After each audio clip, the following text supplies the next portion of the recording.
और आरबीआई को अब नए गवर्नर मिल जाएंगे। संजय मल्होत्रा आज आरबीआई गवर्नर का कार्यभार संभाल लेंगे और अगले 3 साल तक आरबीआई के गवर्नर संजय मल्होत्रा ने रहने वाले हैं।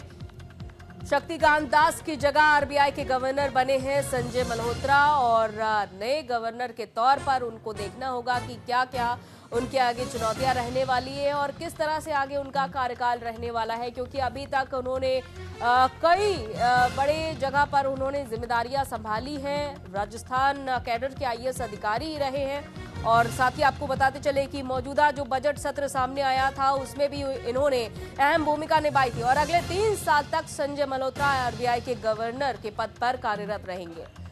तो ऐसे समय में जब सेंट्रल बैंक की कमान संभालने जा रहे हैं, जब इकोनॉमिक ग्रोथ में सुस्ती दर्ज की गई है, इसके अलावा महंगाई तय दायरे के ऊपर पहुंच गई है, इस दोहरी चुनौती से निपटना उनके लिए सबसे जरूरी कामों में से एक है। तो ये चुनौतियां जो सामने खड़ी हुई है मुंह बाए हुए संजय मल्होत्रा के, इन चुनौतियों से कैसे निपटेंगे संजय मल्होत्रा? क्योंकि अगर बात करें शक्तिकांत दास के कार्यकाल की, क्योंकि उनका कार्यकाल कुछ वक्त के लिए और भी ज्यादा बढ़ाया गया था, लेकिन अब उनकी जगह संजय मल्होत्रा इस जिम्मेदारी को आगे ले जाएंगे। तो कई सारी चुनौतियां हैं, जहां एक तरफ भारत सरकार ये कहती है कि अर्थव्यवस्था भारत की $5 ट्रिलियन होगी, तो दूसरी तरफ क्या इसमें बड़ी भागीदारी रहेगी आरबीआई की? और संजय मल्होत्रा जब इस पद पर बैठेंगे तो ये देखना होगा कि किस तरह से वो आगे इस कार्य को ले जाते हैं।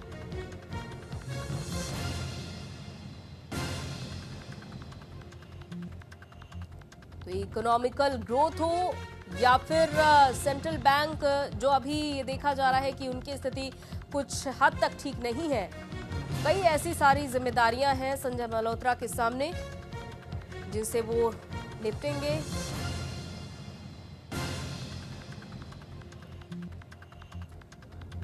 तो संजय मल्होत्रा कौन है, चलिए वो हम अब आपको बताते हैं। संजय मल्होत्रा भारत के राजस्व सचिव हैं। इसके अलावा देखिए उनके बारे में हम आपको बता रहे हैं ग्राफिक्स के माध्यम से। राजस्व सचिव भी हैं फिलहाल और अब उन्होंने आज से वो अपना कार्यभार भी संभालेंगे। आरबीआई गवर्नर के तौर पर 3 साल के लिए उनको नियुक्त कर दिया गया है और आज से वो सीट पर वो बैठ जाएंगे। तो यानी कि अब आपको शक्तिकांत दास नहीं बल्कि संजय मल्होत्रा का नाम याद रखना होगा। 1990 बैच के राजस्थान कैडर के आईएएस अधिकारी हैं संजय मल्होत्रा। इसके अलावा और जानकारी आपको दे देते हैं। आईआईटी कानपुर से कंप्यूटर साइंस में उन्होंने अपनी पढ़ाई पूरी की है। इसके बाद आगे बढ़ते हैं। संजय मल्होत्रा के बारे में विस्तृत जानकारी हम आपको दे रहे हैं। अमेरिका के प्रिंसटन यूनिवर्सिटी से पब्लिक पॉलिसी में उन्होंने मास्टर्स भी किया है। तो ये आप उनके बारे में जानकारी हम दे रहे हैं। आरईसी लिमिटेड के चेयरमैन और एमडी भी संजय मल्होत्रा रह चुके हैं। इसके अलावा उन्होंने कई बड़े पद पर जिम्मेदारियां संभाली हैं। Energy, finance, tax, information technology, mining में काम कर चुके हैं संजय मल्होत्रा। तो यूं ही नहीं, संजय मल्होत्रा को ये बड़ी जिम्मेदारी दी गई है। वित्तीय सेवा विभाग में सचिव के पद पर भी संजय मल्होत्रा रह चुके हैं। और शुभम हमारे संवाददाता इस खबर पर जुड़ चुके हैं हमारे साथ। शुभम, संजय मल्होत्रा आज से अपना कार्यभार संभालने वाले हैं, लेकिन साथ ही उनके सामने कई बड़ी चुनौतियां भी। लेकिन आज का दिन कैसा रहने वाला है? कितने बजे वो अपना कार्यभार संभालेंगे? देखिए तकरीबन 11 के बजे के आसपास जो है संजय मल्होत्रा अपना कार्यकाल संभालेंगे। देखिए संजय मल्होत्रा के बारे में अगर बता दें तो 1990 बैच के जो है आईएएस रह चुके हैं और इससे पहले वित्त मंत्रालय हो या ऊर्जा मंत्रालय हो, वहां पर भी काम कर चुके हैं। देखिए अभी उनके रिटायरमेंट में 2 से 3 साल का वक्त बचा है, तो जाहिर सी बात है कि अब गवर्नमेंट चाहती है कि अपनी जो सेवाएं हैं वो आरबीआई के इसमें दें और इसी यहीं से वो जो है अगर उनकी मर्जी होगी तो 2 साल 3 साल बाद वो वीआर, लेकिन उनका कार्यकाल 3 साल हो सकता है। तकरीबन 11-12 बजे के आसपास ये कार्यक्रम रखा गया है मुंबई में, जहां पर शक्तिदास जो दास हैं उनकी जगह अब संजय मल्होत्रा नए गवर्नर जो है आरबीआई के वो बनने जा रहे हैं। तो जाहिर सी बात है ये उनके लिए बड़ा एक लम्हा होगा, क्योंकि कोई भी आईएएस ऑफिसर होता है जो वो वित्त मंत्रालय या अलग अलग विभागों में भारत सरकार के काम करता है, तो उसकी एक मंशा होती है कि उसकी एक ख्वाहिश होती है कि भारत जो नोट होते हैं उस पर भी उसका नाम आए। तो जाहिर सी बात है अब अगले 3 साल के बाद आने वाले 3 साल में जो भी नोट हमारे देश में छपेगी उस पर संजय मल्होत्रा का नाम जरूर जो है छपेगा।